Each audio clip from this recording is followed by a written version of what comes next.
Muy buenas amigos, hoy os vamos a hablar sobre las masculinidades en China y su posible crisis.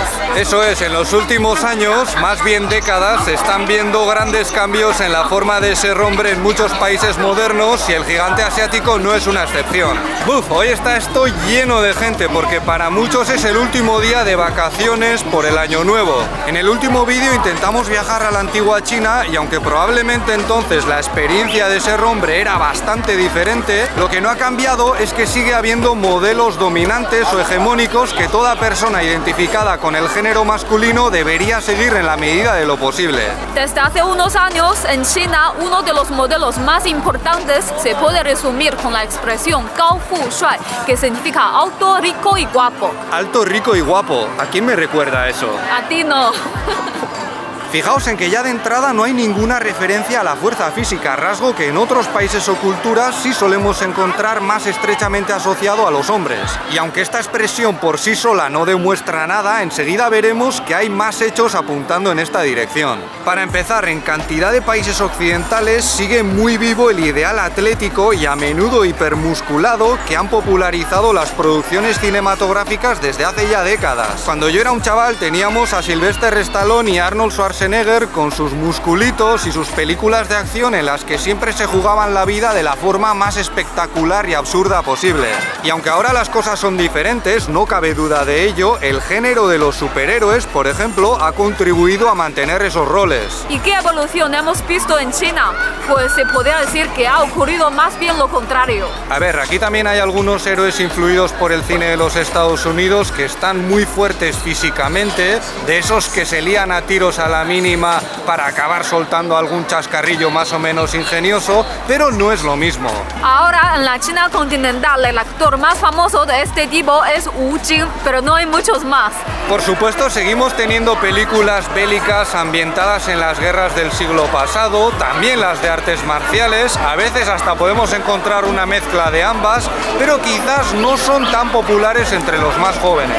Lo que hemos visto en los últimos años es el auge de un tipo de hombre a que llamamos Xiao Xianrou, que podemos traducir como carnecita fresca. Eso es, en estos momentos tenemos un montón de cantantes, muchas veces en grupos de varios miembros o actores que destacan por ser muy jovencitos, delgados, guapos, normalmente bastante blanquitos y en general tienen unos rasgos muy finos, vamos a decir.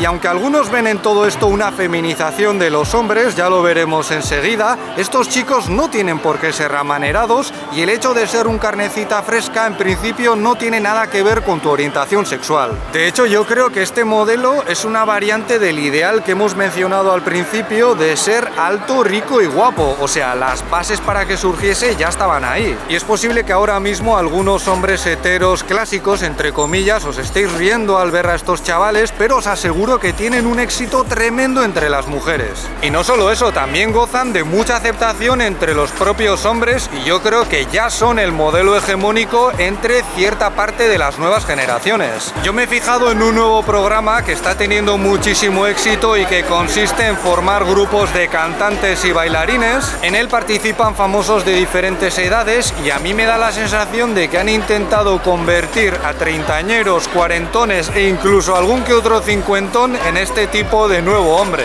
El problema es que no todo el mundo está satisfecho con esta tendencia porque esta forma de ser hombre contrasta con la que domina en muchas potencias occidentales y esto puede ser visto como un signo de inferioridad. Ojo, soy consciente de que en los Estados Unidos, por ejemplo, también se critica mucho ese tipo de masculinidad. Lele y yo hace poco hemos estado viendo una serie de superhéroes llamada The Boys que yo creo que muestra muy bien lo miserable y peligroso que puede ser llevar esos ideales al extremo. Pero al mismo tiempo no cabe duda de que los hombres tipo Superman o Rambo han sido iconos muy potentes del imperialismo que han puesto en guardia a países enemigos como la propia China. Qué vergüenza haciendo la miniatura, por favor, todo el mundo mirándome ahí mientras saco la poca bola que tengo. Luego está la cuestión de si los chinos pueden ser más o menos musculosos de por sí que los europeos o los americanos por cuestiones genéticas, pero nosotros no nos vamos a meter ahí porque no somos expertos. De todos modos, sí os puedo decir que el culturismo también tiene bastantes seguidores en este país. En los tiempos en que este país resistía o se enfrentaba a las potencias extranjeras, también surgieron figuras masculinas hinchadas de propaganda. Y hoy en día todavía se pueden encontrar muchas imágenes con los rostros y cuerpos robustos de la nueva China, aunque este era un rasgo también compartido por la mujer ideal. No estaban hipermusculados, pero sí bien fuertes, aunque habría que esperar bastante tiempo hasta encontrarse con figuras como Bruce Lee, que lucirían mucha más fibra muscular. Ahora bien, no hay que olvidar que aquello fue un producto de Hollywood en gran parte. Pero a lo que vamos, en este nuevo ambiente de Guerra Fría con los Estados Unidos, algunos aquí no creen que sea muy buena idea tener nuevas generaciones menos fuertes, mientras su rival sigue practicando el culto al hombre musculoso, duro y temerario. Porque la menor popularidad de ese tipo de masculinidad en China podría tener efectos negativos, por ejemplo, en el ejército, que a menudo se nutre de gente afín a esos roles. Hace poco, algunos miembros de la conferencia consultiva política han propuesto prevenir la feminización de los adolescentes varones. Esto es algo sobre lo que ya se venía discutiendo en el sector de las producciones de cine y series, por ejemplo, quizás porque los carnecitas frescas les han quitado la audiencia a otro tipo de contenidos, pero esta nueva propuesta se centra principalmente en la educación. Lo que buscan es promover lo que ellos entienden por masculinidad, sobre todo a través del ejercicio físico y el deporte en las escuelas e institutos. En principio comenzarían formando a los profesores de educación física, sobre los que algunos ya han señalado que hay más mujeres que hombres, y luego ese personal docente sería el encargado de velar por la masculinidad de los estudiantes. Por supuesto, esto también genera muchas preguntas. Por ejemplo, ¿qué va a pasar con las chicas en las clases de educación física? ¿Van a recibir lecciones diferentes? ¿Se van a volver todas unas marimacho, como decíamos en mis tiempos? La verdad es que no sabemos mucho al respecto, porque todo esto no es más que una propuesta, aunque algunos medios de comunicación os lo han presentado casi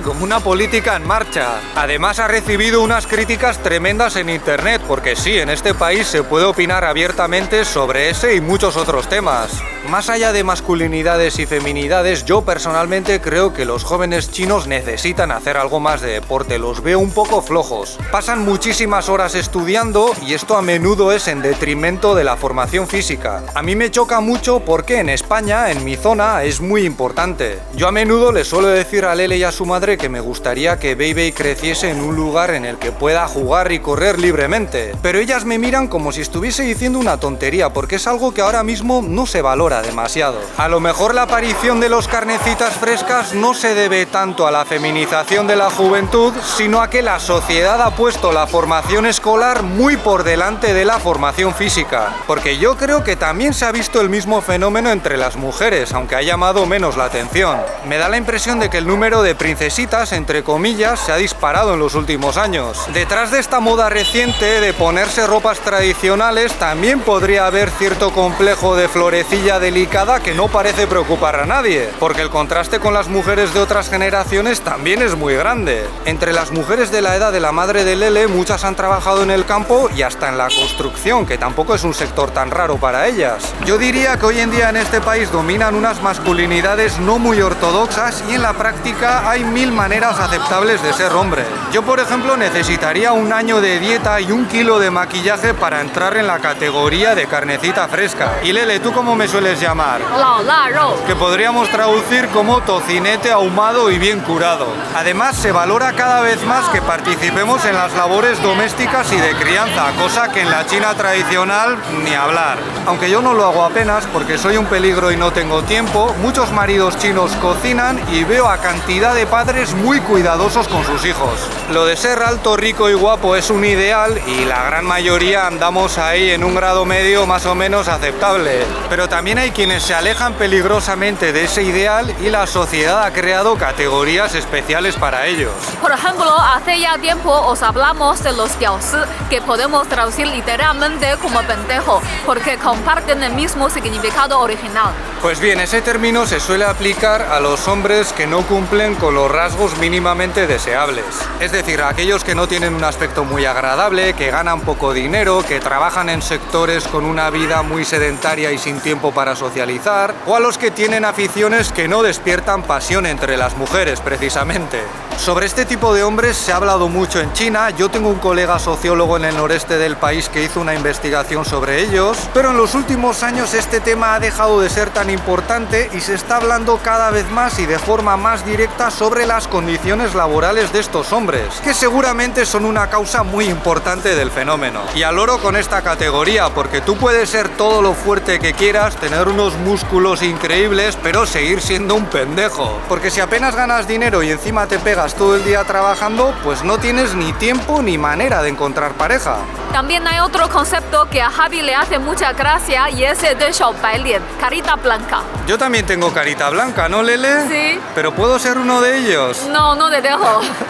Claro, es que los caritas blancas o chicos guapos, diríamos, son aquellos que gracias a su aspecto pueden llegar a aprovecharse de su novia, de su mujer o de su familia. O sea, aquellos hombres que viven rodeados de privilegios por el simple hecho de haber nacido con una apariencia irresistible. Cuidado porque en la familia de Lele yo creo que hay un miembro que es así. No os vamos a decir quién es, pero a lo mejor un día lo veréis y a ver si sois capaces de acertar. También hay caritas blancas que intentan vivir del cuento sin llegar al nivel necesario de belleza y suelen generar bastantes dramas. Porque aunque no haga falta que seas rico, sí que es muy importante que los hombres sean capaces de sacar adelante a su familia en lo económico. También hay muchas mujeres que trabajan, por supuesto. Esto es prácticamente necesario para la mayoría de las familias. Pero para las esposas es mucho más aceptable que no trabajen fuera. Además, ya sabéis que aquí muchísimos hombres tienen el requisito de comprar vivienda para poder casarse. Y yo creo que si no cumples con ese tipo de expectativas, las que tienen que ver con aquello de proveer lo materialmente necesario a los tuyos, es muy difícil que seas considerado un hombre hecho y derecho al 100%. Lo demás no es tan importante. Eso es todo por nuestra parte. Si este vídeo os ha parecido interesante, podéis darle un me gusta, suscribiros o ayudarnos con Patreon, donde tenéis más contenido como directos y mis clases de mandarín. Muchas gracias por vuestra atención y hasta la próxima. ¡Hasta luego!